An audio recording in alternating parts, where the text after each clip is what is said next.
My rational mind, apart from faith, struggles then with this whole picture of God locking out some and causing others to become saved. And I had this hardest time with this picture. But here's the picture that I want you to see.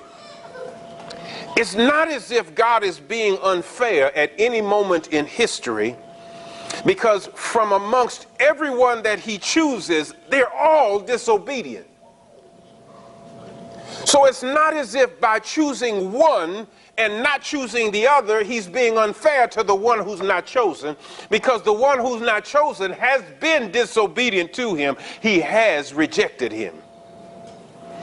The tragedy of Christianity today and throughout its history is that the people who have found grace have become conceited, thinking that they receive blessings from God based on their merit.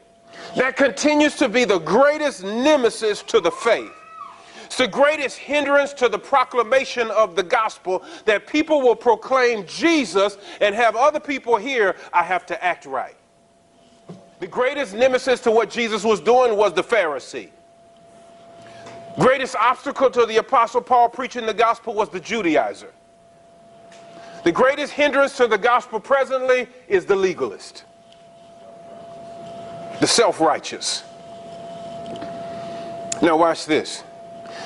Beginning next week, we're going to start in chapter 12. Chapter 12 begins the ethical portion of the book of Romans. It's the part where Paul starts then asking you to do something based on what God has done. Listen, the tragedy is that some people start reading Romans at chapter 12 and not 1 through 11. Because, listen, before Paul can ask you to do anything, he has to set your thinking right about what you're doing so that you don't become conceited about what you're doing, but you do it as a response to the grace that has been given. So he starts chapter 12 with, therefore, by the mercies of God, I ask you to. I don't ask you to in order to earn anything. I ask you to do these things because he's already been merciful.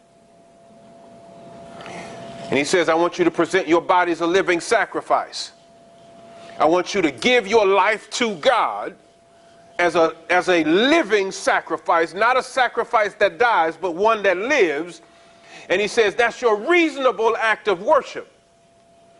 Because listen, you can never get to practice from faith until you go over the bridge of worship.